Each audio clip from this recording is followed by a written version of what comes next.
अगला टॉपिक पे हम चलते हैं बच्चों, acceleration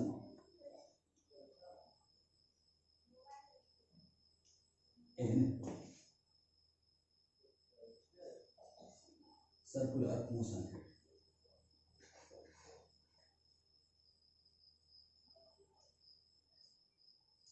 acceleration in circular motion एक बहुत ही इंपॉर्टेंट टॉपिक है बच्चों। वाकई में अगर कहा जाए तो सर्कुलर मोशन में, काइनेमेटिक्स में इससे इंपॉर्टेंट कोई टॉपिक नहीं है, ठीक है। हम लोग इंपॉर्टेंस टॉपिक को किस आधार पर दे रहे हैं? तो कॉम्पिटिटिव एग्जामिनेशन में पूछे गए सवालों के आधार पे एक तो हमारा आधार ये बेस तो होता ही है, दूसरा आधार ये है जब सर्कुलर मोशन की हम लोग बात करते हैं तो बिना एक्सेलरेशन की डीप अंडरस्टैंडिंग के सर्कुलर मोशन में कोई काम नहीं कर सकते हैं, ना ही किसी चीज को बेहतर तरीके से हम लोग समझ पाएंगे। क्योंकि आप देख रहे हैं मोशन की बातें हम लोग कर रहे हैं, लेकिन ट्रांसलेशनल काइनेमेटिक्स से हम लोग थोड़ी थोड़ी अपनी बातों को बदल रहे हैं। वहां पे हम लोग पैरामीटर्स लीनियर लेते थे, यहाँ पे एंगुलर ले रहे हैं। और अभी तक सर्कुलर मोशन के दूसरे लेक्चर में भी अभी तक सवाल यही चल रहा है कि हम चेंज कहाँ कर रहे हैं, ठीक है। वहां से क्या हमें चेंज करना है? मोशन तो है, रेशनल मोशन की बातें आएगी, फ्रेम ऑफ रेफरेंस की बातें वही आएगी, बाकी सारी जो बातें हमने सीखा है वहां पे वो तो करेंगे ही, लेकिन कुछ नई बातें हम यहाँ पे क्या सीख रहे हैं? तो नई बातें सीखने के क्रम में ये एक बहुत बड़ा टॉपिक है और बहुत इंपॉर्टेंट टॉपिक है। आपको लगेगा कि सर ये कितना बड़ा इंपॉर्टेंट टॉपिक है और आप क्यों इतना इसको एम्फसाइज कर रहे हैं, तो आपको पता चलेगा। हम लोग सर्कुलर मोशन में एक्सेलरेशन निकाल रहे हैं। आप बोलेंगे सर ये कौन सी बड़ी बात है, आपने डिफाइन किया था angular acceleration, rate change of angular velocity with respect to time को आपने कहा था angular acceleration sir alpha is equal to d omega upon dt। अब ये भी बोलेंगे सर आपने रिलेशन भी एस्टैब्लिश किया था, acceleration is equal to r time alpha, और आपने भी कहा था कि पार्शियल एक्सेलरेशन है ना? ये बताया हमने कहा था ये पार्शियल एक्सेलरेशन है, तो नेट एक्सेलरेशन का क्या रिलेशन होगा नेट एक्सेलरेशन का? यह भी एक सवाल है जो जिसका जवाब मैं आपको यहाँ पे दूंगा। और दूसरा कुछ और भी बातें हैं जो सवाल हम आपको क्रिएट करेंगे और जवाब आप इसे। चलिए मानते हैं बच्चों यह एक पार्टिकल है और जो एक सर्कुलर ट्रैक पे मूव कर रहा है, अगर वही बातें मूव कर रहा है, ये हमारा सेंटर ऑफ द सर्कल है। मोशन का अध्ययन करना है तो कोई एक सेंस कंसीडर कर लेते हैं हम लोग, मान लीजिए एंटी क्लॉकवाइज सेंस है, और इस सेंटर को ही ओरिजिन मानते हुए एक इनर्शियल फ्रेम ऑफ रेफरेंस हम लोग कंसीडर कर रहे हैं। इसको हम लोग बोल दे रहे हैं बच्चों एक्स एक्सिस, एंड इसको हम लोग बोल दे रहे हैं वाई एक्सिस, ठीक है। और मानते हैं कि t बराबर 0 पे कोई पार्टिकल यहां पे है, एंड सर्टेन टाइम t के बाद, यानी कि t बराबर t के बाद पार्टिकल यहां पे पहुंच गया, इस पॉइंट को हम लोग p नाम दे रहे हैं। आप सब जानते हैं, बहुत बार हम चर्चा कर चुके हैं, सेंटर से इस लाइन को ड्रॉ करते हैं। अगर ये a है और ये p है, या आप इसको आप कुछ भी नाम, अगर वो है ये q है और ये p है, ये QP जो आर्क लेंथ है, यह जो सेंटर पे जितना एंगल सेपरेट करेगा इसको आप एंगुलर डिस्प्लेसमेंट बोलते हैं। मान लीजिए एंगुलर डिस्प्लेसमेंट है थीटा। हम इस पॉइंट P पर इस पार्टिकल का एक्सेलरेशन निकालना चाहते हैं। क्या निकालना चाहते हैं? इस पॉइंट P पे पार्टिकल का एक्सेलरेशन निकालना चाहते हैं। याद है मैं एंगुलर एक्सेलरेशन की बात नहीं कर रहा हूं, मैं एक्सेलरेशन की बात कर रहा हूं। And acceleration means linear acceleration. Angular acceleration की बात करेंगे तो सर कौन सी बड़ी बात है? Rate change of angular displacement, यानी कि d थीटा अपॉन dt, ये आपको एंगुलर स्पीड दे देगा।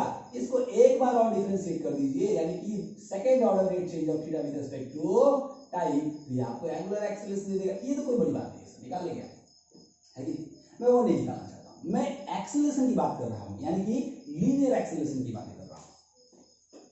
तो चलिए लीनियर एक्सेलरेशन, लीनियर एक्सेलरेशन के लिए सबसे पहले तो आपको लीनियर डिस्प्लेसमेंट और पोजीशन निकालना पड़ेगा। तो मैं इस पॉइंट P पे पोजीशन वेक्टर निकालना चाहता हूं इस पार्टिकल का। तो आप जानते हैं ओरिजिन से इस लाइन को ड्रॉ कीजिए, and that is the position vector of that point. तो इसको हम लोग मान लेते हैं r वेक्टर। तो इस आर वेक्टर को मैं निकालना चाहता हूँ। तो सर ये आर वेक्टर कैसे निकालेंगे? देखिए हमने अपना फ्रेम ऑफ रेफरेंस में एक्स एक्सिस लिया है, वाई एक्सिस लिया है, तो मैं इस पोजीशन वेक्टर को कंपोनेंट फॉर्म में लिखना चाहता हूँ। ये कौन सी बड़ी बात है सर? किसी भी पॉइंट का पोजीशन वेक्टर लिखना रहता है तो X component I cap plus Y component J cap लिख देते हैं, जहां आई कैप और J cap unit vectors in the X and Y direction से। ये हमने वेक्टर चैप्टर में बेसिक मैथमेटिक्स में पढ़ा था, है कि नहीं?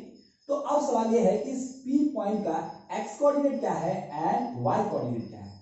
आप देखिए बच्चों, इस पी पॉइंट से अगर हम एक सिंपल सा लाइन यहां पे ड्रॉ कर दें एक्स एक्सिस पे, तो इसी डिस्टेंस को हम लोग बोलते थे एक्स कंपोनेंट, जो कि क्या होगा, इस आर का प्रोजेक्शन होगा। यानी अगर इसका एक्स कंपोनेंट लिखना हो तो आर का प्रोजेक्शन क्या हो जाएगा यहाँ पे, आर कॉस थीटा। ये तो हजारों बार वेक्टर चैप्टर में हम लोग बेसिक मैथमेटिक्स में ऐसा लिखा होगा। रिजोल्यूशन ऑफ वेक्टर नाम के टॉपिक में हजारों बार कंपोनेंट्स हमने निकाला होगा, एंड काइनेमेटिक्स में भी कम से कम 1000 बार से ज्यादा ही निकाला होगा बच्चों, कि किसी भी वेक्टर का कंपोनेंट निकालना है यानी प्रोजेक्शन निकालना है किसी भी वेक्टर पे, तो कुछ नहीं, magnitude of the vector and multiplied by cosine of the angle. Angle अगर उसके साथ है और दूसरे म्यूचुअल परपेंडिकुलर डायरेक्शन में साइन थीटा हो जाता है, ये हो जाएगा हमारा आर साइन थीटा। और जब हम आर वेक्टर को निकालेंगे बच्चों तो हमें क्या मिल जाएगा, x component that is r cos theta I cap plus y component that is r sin theta j cap. ये हमें मिल गया बच्चों पोजीशन वेक्टर। ये क्या मिल गया हमें, पोजीशन वेक्टर। लेकिन हमें पोजीशन वेक्टर नहीं निकालना है, हमारा मूल उद्देश्य क्या है बच्चों, तो हम चाहते हैं एक्सेलरेशन निकालना। क्यों चाहते हैं, इसका जवाब तो इस डेरिवेशन के अंत में ही आपको मिलेगा, है कि नहीं, इस टॉपिक के अंत में ही मिलेगा कि हम क्यों चाहते हैं। तो अगर हमें पोजीशन दिया है और एक्सेलरेशन निकालना है तो एक ही है, पहले हम वेलोसिटी निकालते हैं। वेलोसिटी क्या होगा, so rate of change of position with respect to time, so d upon dt of. अगर इन दोनों में से हमने r कॉमन ले लिया तो क्या बचेगा बच्चों, सो cos थीटा आई cap plus sin theta j cap, sine theta J. अब सब जान किसी भी, फिर से वही बात, आर तो किसी भी गिवन सर्कल के लिए क्या हो जाएगा, कांस्टेंट हो जाएगा।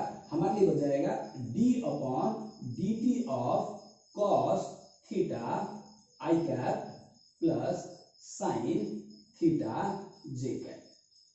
आप जानते हैं बच्चों, यहाँ पे again differentiation with respect to time है, लेकिन जो फंक्शन हमें दिया है वो क्या है, विद रिस्पेक्ट टू एंगल है, यानी फंक्शन एंगल का फंक्शन है। तो आप सब जानते हैं बच्चों, एंगल का फंक्शन है और नीचे डिफरेंशियल टाइम है, तो हमें चेन रूल अप्लाई करना होता है। एक वेरी सिंपल सा अरेंजमेंट हम लोग करते हैं। सो वो कैसे करेंगे बच्चों, so d cos theta with respect to theta multiplied by d theta with respect to time. अब देखिए, अगर आप इस थीटा थीटा को कैंसिल कर दें, इस प्रोसेस को हम लोग कोएंजिंग बोलते हैं, एंड बेसिक मैथमेटिक्स में डिफरेंशिएशन में हमने डिटेल में देखा था।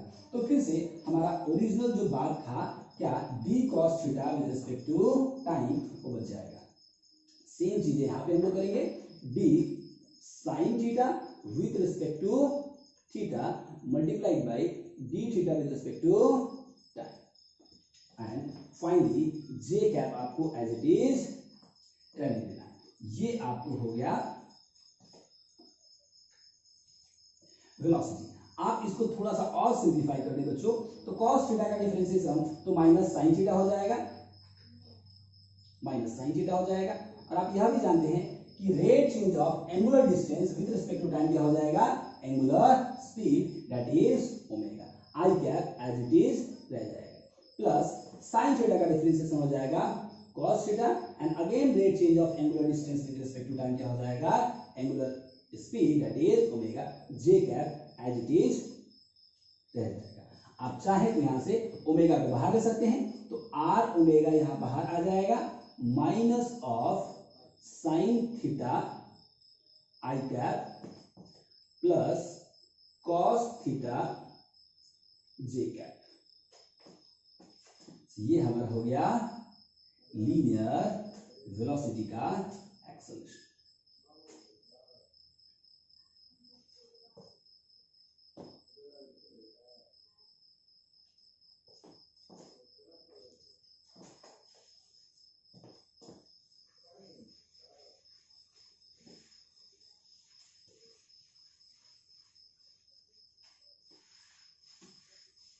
इस एक्सप्रेशन को मैं यहां पे लिख दे रहा हूं बच्चों।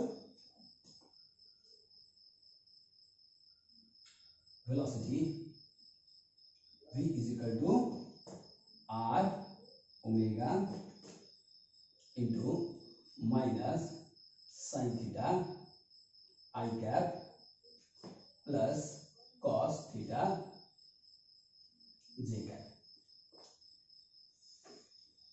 तो अभी तक हम एक सर्कुलर मोशन को हमने कंसीडर किया सिंपल केस में, एंड इस सर्कुलर मोशन में एक सिंपल सा फ्रेम ऑफ रेफरेंस भी लिया, एंगुलर डिस्प्लेसमेंट निकाला, और उसकी मदद से कि एक सर्टेन टाइम t पे यानी किसी भी आर्बिट्रेरी पॉइंट पे इस पार्टिकल का पोजीशन वेक्टर निकाला। उस पोजीशन वेक्टर को डिफरेंशिएट करके हमने उसका वेलोसिटी निकाला। अब हमारा मुद्दा ये है कि हम इसका एक्सेलरेशन निकालें। तो आप सब जानते हैं बच्चों, acceleration is nothing but the rate change of velocity with respect to time. Now so let us differentiate it d upon dt of v। v हम लिख सकते हैं यहाँ पे बच्चों, ऑलरेडी हमने निकाला हुआ है। So r omega into minus sine theta आई कैप प्लस कॉस थीटा जे कैप प्लस कॉस थीटा जे कैप। अब इसको मैं मिटा दे रहा हूं जरा। अब इसको डिफरेंशिएट करें बच्चों, सिंपल सी बात। तो देखिए बच्चों, एक बात फिर से वही बात है, ये r कांस्टेंट है, बाहर जाएगा, बाहर चला गया, बचा क्या omega multiplied by this expression minus sine theta I cap plus cos theta J cap. Sir omega भी कांस्टेंट है क्या? नहीं, बिल्कुल नहीं बच्चों। ओमेगा एंगुलर स्पीड है, और अगर कोई पार्टिकल सर्कुलर पाथ पे मूव कर रहा है, we can not say that always this quantity that is angular speed will remain constant. This may remain constant and may be variable, depend on the situation. We will see this situation in next lectures. अभी तो हम इसको मान के चलेंगे बच्चों कि यह एक कांस्टेंट क्वांटिटी नहीं है। तो r को हमने बाहर ले लिया, क्या बचा omega multiplied by this variable quantity. अब आप इसको डिफरेंशिएट करने जाएंगे तो डेफिनेटली आपको दिख रहा है बच्चों, ये भी एक फंक्शन है जो फंक्शन ऑफ टाइम है, और ये भी फंक्शन ऑफ टाइम है। तो दो फंक्शन ऑफ टाइम है, तो दोनों का प्रोडक्ट है, इसको डिफरेंशिएट करना है। तो एक रूल मैंने आपको बताया था, है कि नहीं?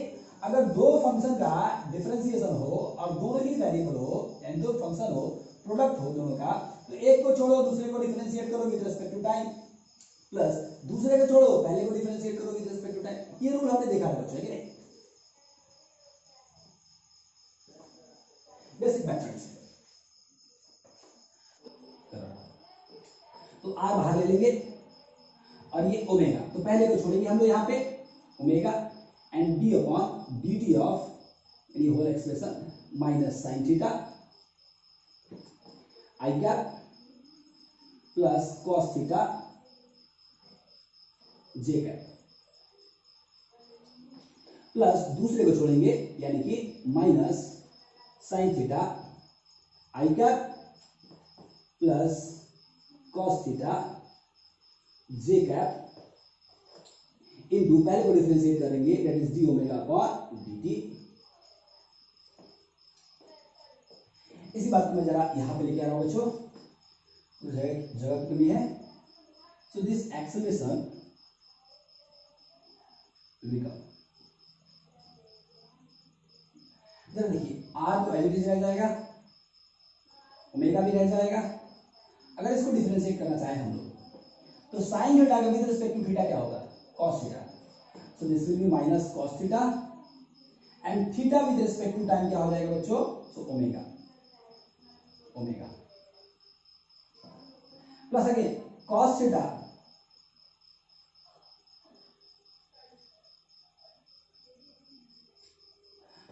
विद रिस्पेक्ट टू थीटा क्या हो जाएगा? So minus sine theta and theta with respect to time again omega. इसकी डिफरेंसेस हमें मिल गए, plus sine theta as it is रह जाएगा, so minus sine theta I cap plus cos theta J cap and D omega upon D T को हम लोग as it is रहने दे रहे हैं बच्चों। यहां पे एक छोटी सी चीज छूट गई बच्चों, यहां पे आई कैप को एज इट इज हम लोग रहने देंगे एंड यहां पे जे कैप को भी एज इट इज रहने देंगे। तो थोड़ा सा और सिंप्लीफाई में कर लो इस बात को बच्चों। सो एक काम करते हैं, ये आर एज इट इज रह जाएगा, मैं चाहूं तो इस एक्सप्रेशन से ओमेगा बाहर ले सकता हूं, तो क्या बच जाएगा ओमेगा स्क्वायर इंटू, मैं चाहूं दोनों से माइनस भी बाहर ले सकते हैं हम लोग, so minus of omega square बाहर ले लेते हैं बच्चों, क्या बच जाएगा, सो कॉस थीटा आई कैप प्लस साइन थीटा जे कैप प्लस इसको मैं इधर ले लूं D omega upon D T and bracket में माइनस साइन थीटा आई कैप प्लस कॉस थीटा जे कैप।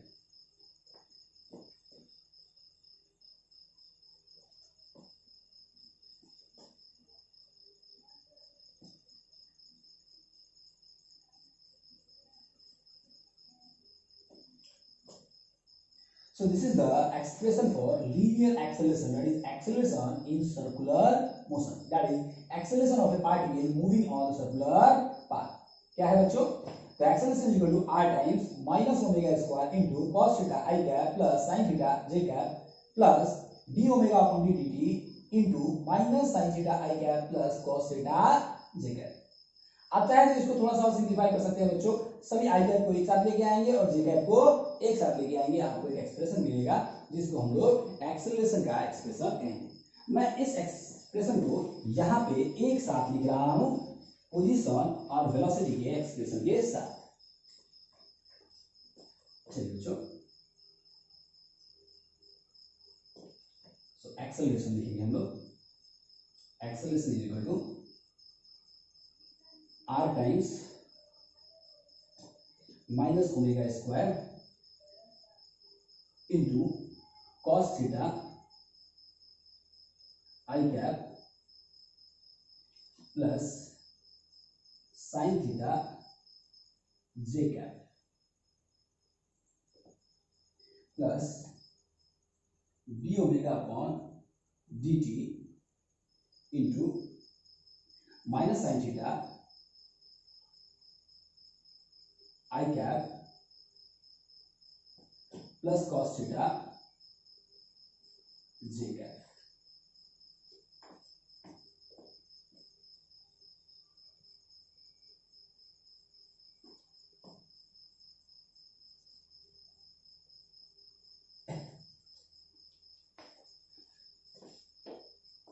बाकी की चीजों को मिटा दे रहा हूं बच्चों।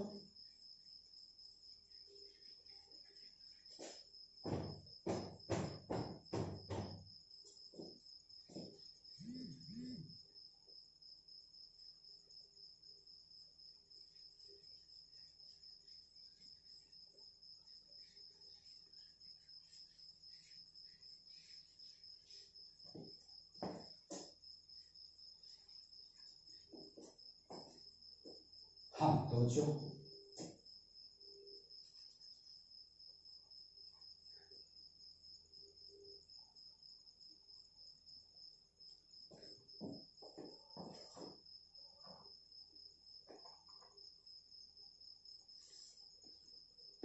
यस बच्चों, सो हमारा पहला सवाल था, हेडिंग है एक्सेलरेशन इन सर्कुलर मोशन। तो हम एक सर्कुलर मोशन हमने कंसीडर किया, एक सिंपल सॉल्यूशन में कोई सर्कुलर मोशन है जो एंटीक्लॉकवाइज सेंस में हमने एज्यूम किया, मूव कर रहा है, इसमें एक्सेलरेशन निकालना है। मोशन की एनालिसिस कर रहे हैं, इसलिए एक फ्रेम ऑफ रेफरेंस हमने लिया, इनर्शियल फ्रेम ऑफ रेफरेंस लिया हमने। उस फ्रेम ऑफ रेफरेंस का ओरिजिन हमने सेंटर ऑफ सर्किल कहीं चिपका दिया और एक्स एक्सिस हॉरिजॉन्टल लिया, वर्टिकल डायरेक्शन में हमने वाई एक्सिस ले लिया। किसी सर्टेन टाइम टी पे हमने माना कि ये पॉइंट पी यहाँ पे है और इस वक्त एंगुलर डिस्टेंस जो कवर्ड है वो है थीटा। तो इस पॉइंट पी का हमने कोऑर्डिनेट निकाला, x coordinate and y coordinate, and सबसे पहले हमने उसका पोजीशन वेक्टर लिखा। उस पोजीशन वेक्टर को हमने एक बार डिफरेंशिएट किया, वेलोसिटी मिल गया, दूसरी बार डिफरेंशिएट किया, एक्सेलरेशन मिल गया। हमारा काम जो हम करना चाहते थे, पहला एक पड़ाव कि हम एक्सेलरेशन निकालना चाहते थे, वो तो हम निकाल लिए। अब मैं कुछ आपको हाईलाइट करना चाहता हूं। एक बात देखिए, इस एक्सेलरेशन के एक्सप्रेशन को आपको देख के ऐसा नहीं लगता है कि बहुत कॉम्प्लेक्स एक्सप्रेशन है। अभी तक हमने बहुत सारे एक्सप्रेशन देखा है, अप्रोक्सीमेटली हंड्रेड्स ऑफ इक्वेशंस देखा है हमने काइनेमेटिक्स में, है कि नहीं? मैकेनिक्स के पहले पार्ट काइनेमेटिक्स में हमने हंड्रेड्स ऑफ इक्वेशंस देखा है बच्चों, है ना? आप यूनिफॉर्म मोशन का देखा हमने, है कि नहीं? फिर एक्सेलरेटेड मोशन की बात हमने किया। तो एक्सेलरेटेड मोशन में पहले तो हमने angular parameters, linear parameters define किया, उसमें इक्वेशंस देखा हमने। फिर यूनिफॉर्म मोशंस के कई इक्वेशंस देखे हमने। फिर मोशन विद कांस्टेंट एक्सेलरेशन के हमने इक्वेशंस देखे। फिर मोशन अंडर ग्रेविटी के हमने एक्सप्रेशंस देखे, है कि नहीं? फिर मोशन अंडर ग्रेविटी में भी one dimensional motion under gravity देखे। फिर टू डायमेंशनल इक्वेशंस के हमने देखे, two dimensional motion with constant acceleration के इक्वेशंस देखे। एंड सारे टॉपिक्स में 5-10 इक्वेशंस तो आते ही हैं। फिर प्रोजेक्टाइल मोशंस के देखे हमने, रिलेटिव मोशंस के देखे हमने, काइनेमेटिकल ग्राफ के देखे हमने, और साथ ही साथ कुछ क्वेश्चंस का, कुछ इक्वेशंस तो ऐसे भी डेवलप किया था जिस केस में हमने non inertial theorem of references भी लिया था। यानी हंड्रेड्स ऑफ इक्वेशंस हमने डेवलप किया। लेकिन मैं आपको एक बात तो बड़े कॉन्फिडेंस से कह सकता हूं कि इतना कॉम्प्लेक्स एक्सप्रेशन नहीं देखा हमने, है कि नहीं?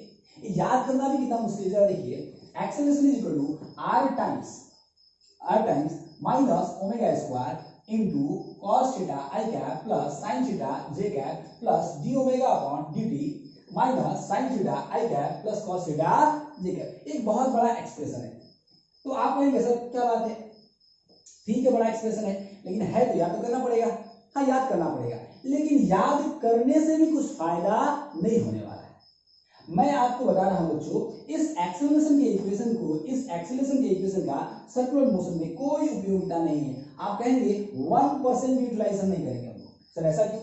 देखिए, ये जो पैरामीटर्स हम लोग डिफाइन कर रहे हैं सर्कुलर मोशन के पहले ही मोमेंट में, स्टार्टिंग के पहले मोमेंट में ही आपको समझा दिया हमने कि हम क्यों ये पैरामीटर्स डिफाइन कर रहे हैं। ये पैरामीटर्स हम लोग डिफाइन क्यों कर रहे हैं, इनके इक्वेशंस क्यों डेवलप कर रहे हैं? क्योंकि अल्टीमेट हमें सर्कुलर मोशन से रिलेटेड नेचुरल फेनोमेनन्स को एक्सप्लेन करना है, और उस फेनोमेनन को एक्सप्लेन करने के लिए हम इन पैरामीटर्स को डिफाइन कर रहे हैं। इन पैरामीटर्स को उन फेनोमेनन से एसोसिएट करके चीजों को हम लोग एक्सप्लेन करेंगे। उस एक्सप्लेनेशन में एक्सेलरेशन की जरूरत तो है, लेकिन इस एक्सेलरेशन के एक्सप्रेशन की कोई आवश्यकता नहीं है। तो आपका सवाल ये सकता है, सर इतना लंबा चौड़ा काम आपने क्यों किया अगर जरूरत नहीं है तो?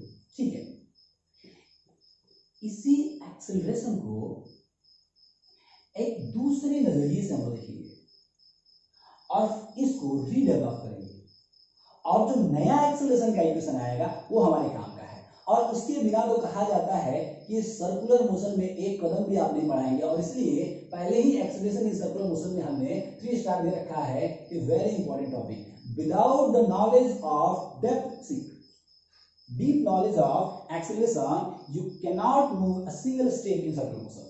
remember, तो यहां तक हमने काम जो किया है वो व्यर्थ नहीं है बच्चों, इसके आगे भी हमें और काम करना है और एक्सेलरेशन का इक्वेशन थोड़ी अलग ढंग से डेवलप करना है। इस बात को आपको समझने की कोशिश करना है। एक बात तो साफ हो गया, इस एक्सेलरेशन की इक्वेशन की कोई उपयोगिता नहीं है।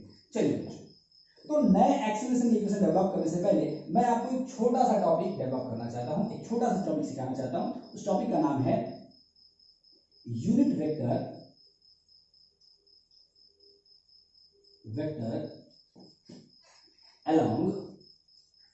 along tangent and radius। Unit vector along tangent and radius। मैं काम कर रहा हूं बच्चों, इन चीजों को मिटा दे रहा हूं, जरा बोर्ड में स्पेस कमी हो जा रही है।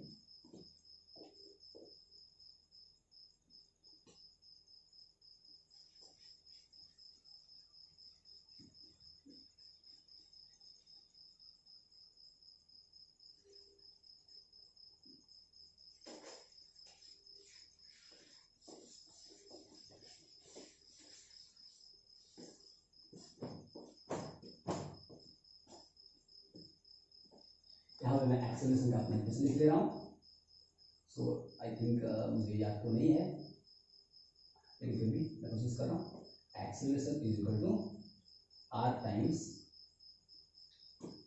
Minus omega square into minus not minus cos theta I cap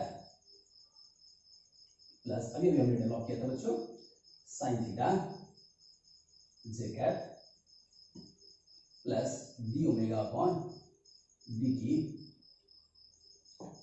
minus sine theta I cap plus cos theta J cap. एक क्वेश्चन हमने ऑलरेडी डेवलप किया है।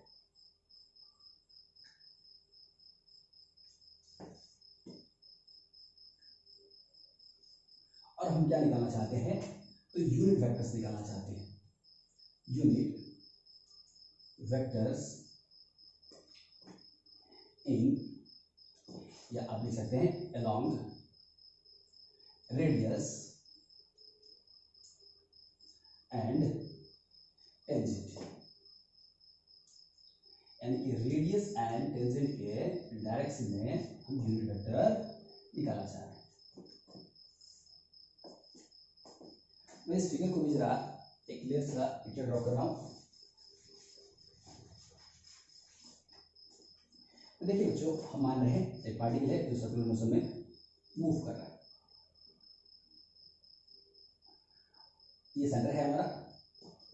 हॉरिजॉन्टल डायरेक्शन में हमने एक्स एक्सिस ले लिया, वर्टिकल डायरेक्शन में हमने वाई एक्सिस ले लिया। मान लीजिए इस टाइम टी पे कोई पार्टिकल है, यहाँ पे है। चलिए पार्टिकल की बात है हम लोग बाद में करेंगे। ये एक रेडियल डायरेक्शन है, रेडियल डायरेक्शन मतलब अलोंग द रेडियस, एंड ये टेंजेंशियल डायरेक्शन है, that is along the tangent. और इन दो डायरेक्शन में हमें यूनिट वेक्टर निकालना है। ये कोई बहुत बड़ी बात नहीं है यूनिट वेक्टर निकालना। क्यों बहुत बड़ी बात नहीं है? ये कौन सी बड़ी बात है? वेक्टर चैप्टर में हमने बहुत सारा प्रॉब्लम किया था कि किसी भी वेक्टर को उसके मैग्नीट्यूड से डिवाइड कर दीजिए, किसी भी वेक्टर को उसके मैग्नीट्यूड से डिवाइड कर दीजिए, मिल जाएगा unit vector which represents the only the properties of direction. हमने कहा था किसी भी वेक्टर क्वांटिटीज को दो चीजों से कैरेक्टराइज किया जा सकता था, एक मैग्नीट्यूड था और एक डायरेक्शन था, है कि नहीं?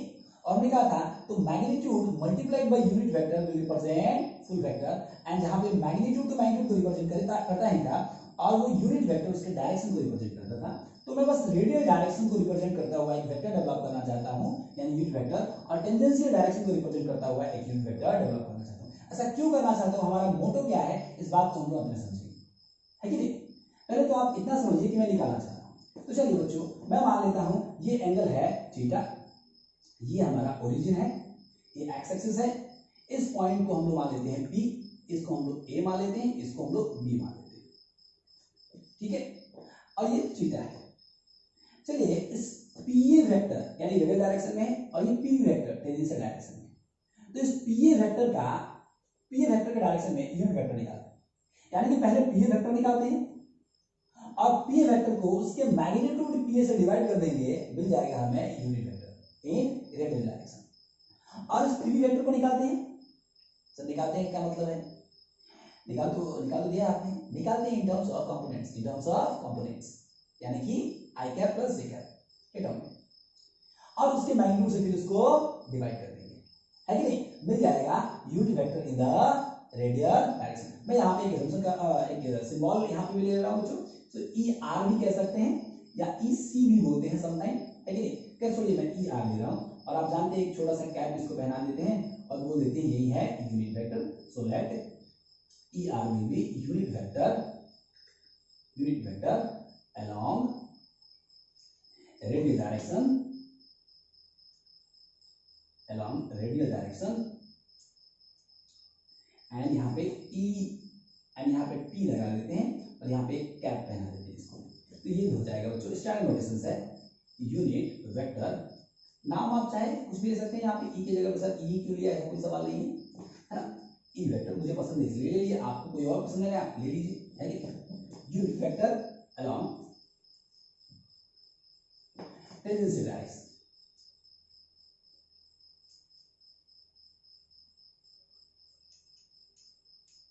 Unit vector along tangential direction. चलिए बच्चों ठीक है, मैं सबसे पहले एक पी वेक्टर निकालना चाहता हूं ना, पी वेक्टर निकालना चाहता हूं। तो किसी वेक्टर को हम लोग क्या लिख सकते हैं बच्चों, x component I cap plus Y component J cap. और सवाल ये है कि सर ये पी वेक्टर का एक्स कंपोनेंट कैसे निकालें। तो एक काम करते बच्चों, इस एक्सिस को, इस ओरिजिन को हम लोग शिफ्ट करके यहां पे लेके आते हैं।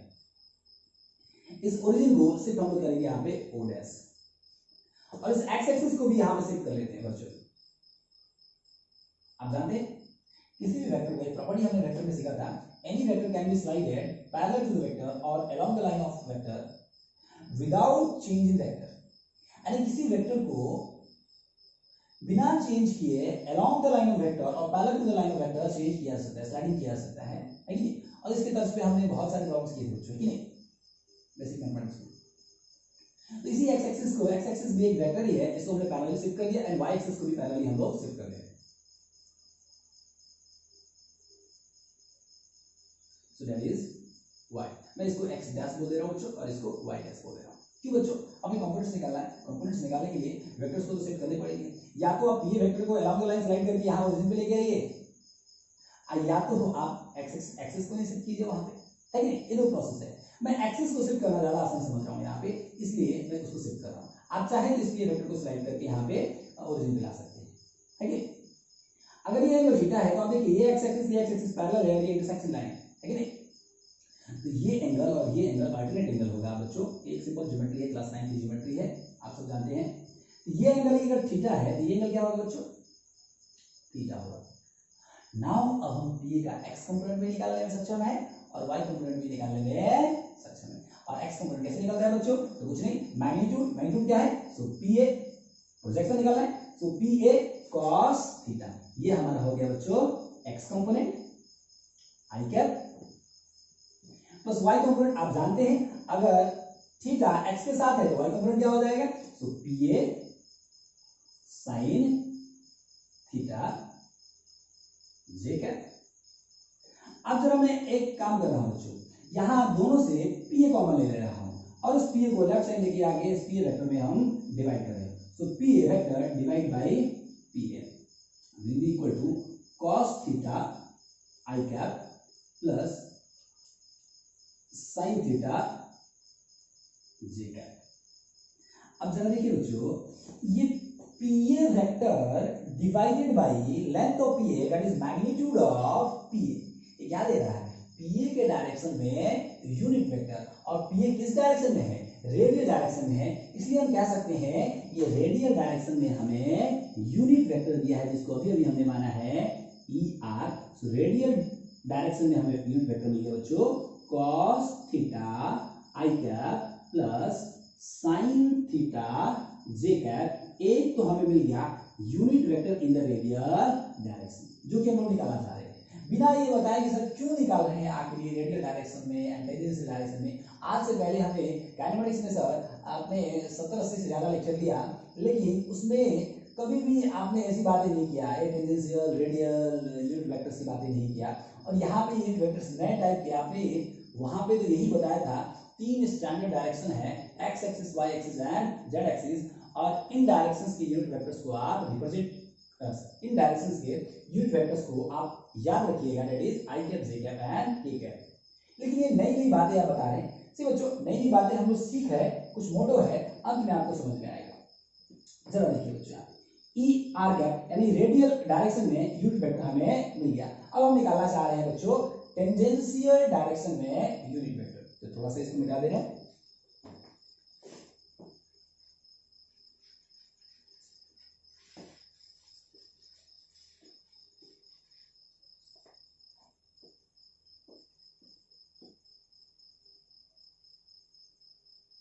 अगेन देखिए बच्चों, आइए वही बातें हम लोग करेंगे बच्चों।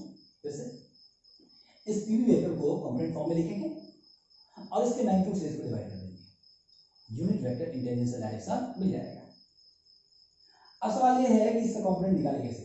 तो देखिए बच्चों, ये वाई एक्सिस है, इस एक्स एक्सिस को अगर हम लोग बैकवर्ड डायरेक्शन में एक्सटेंड कर रहे हैं तो हमें नेगेटिव एक्स एक्सिस मिल जाएगा बच्चों, नेगेटिव एक्सिस मिल जाएगा। अब इसको निकालने के लिए, इसके कंपोनेंट निकालने के लिए एक्स कंपोनेंट और वाई कंपोनेंट, ये एंगल चाहिए। जरा देखिए बच्चों, ये एंगल थीटा है, तो आप जरा देखिए ये एक इंटरसेक्शन हो रहा है और ये एक इंटरसेक्शन हो रहा है, ये एंगल थीटा है, और अगर ये एंगल थीटा है तो ये एंगल भी थीटा है। वैसे आप इसको दे सकते हैं alternate angle, this line is parallel to this line, x axis and this is cross section line,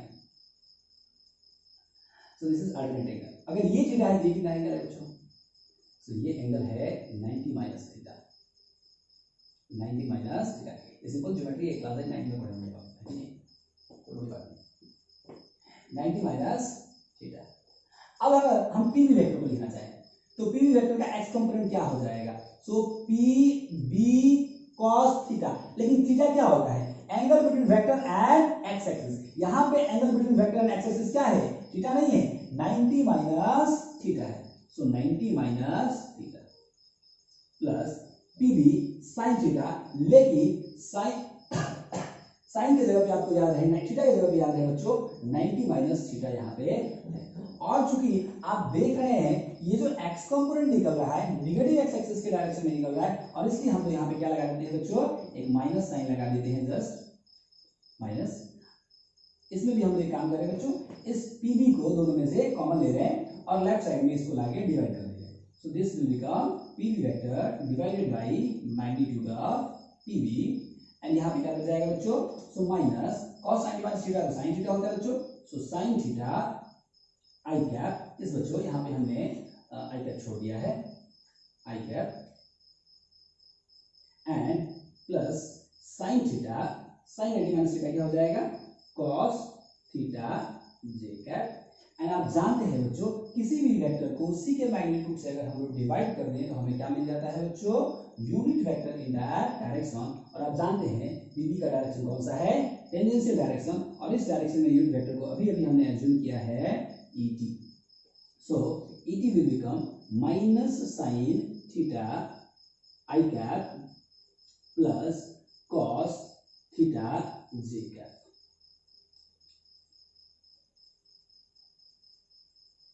से दो चीजें हमने निकाला था बच्चों, एक रेडियल डायरेक्शन में और दूसरा टेंजेंशियल डायरेक्शन में यूनिट वेक्टर, जिसको हमने निकाला। इस एक्सप्रेशन को भी हम लोग एक साथ लिख ले रहे हैं बच्चों।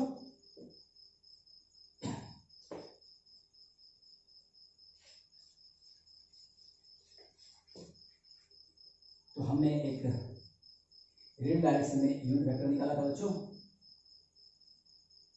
वो क्या था बच्चों, सो cos थीटा आई कैप प्लस sin थीटा जे कैप। फिर टेंजेंशियल डायरेक्शन में निकाला था बच्चों, टेंजेंशियल डायरेक्शन क्या है, सो माइनस sin थीटा आई कैप प्लस cos थीटा जे कैप।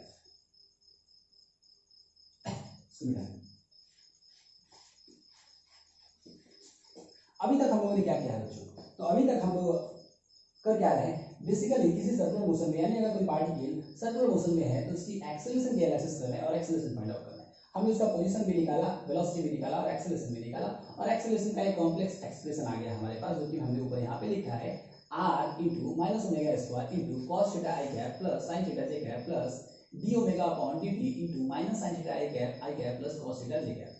इस इक्वेशन का हमने जब एनालिसिस किया तो यह पाया कि सबसे पहली बात तो यह है कि एक बहुत कॉम्प्लेक्स इक्वेशन है, दूसरी बात यह है कि इस इक्वेशन की कोई उपयोगिता भी नहीं है।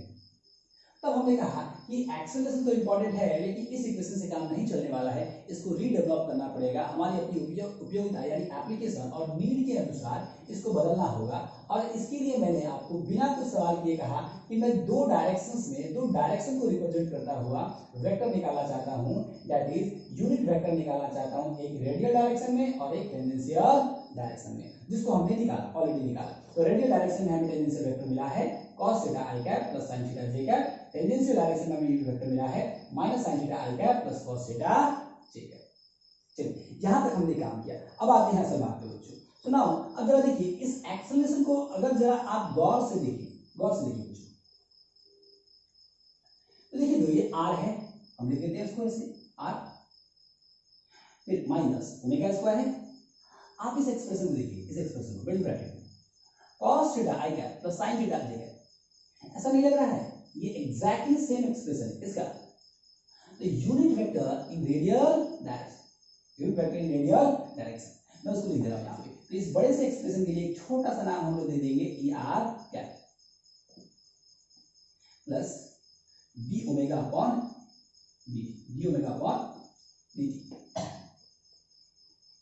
अब जरा देखिए बच्चों, इस एक्सप्रेशन को भी गौर से देखिए, minus sine theta I cap plus cos theta J cap, this expression is also the exactly same as the expression of unit vector in tangential direction, that is et cap। और इसलिए इस बड़े से expression की जगह पे हम यहाँ पे क्या लिख देंगे बच्चों, et cap। और इसको अगर थोड़ा सा और हमने एक्सपेंड कर दिया किसी इंटेंशन से बच्चों, तो ये क्या बन जाएगा, minus r omega square e r cap plus r D omega upon D t e t cap. ये हमें एक एक्सप्रेशन मिल गया।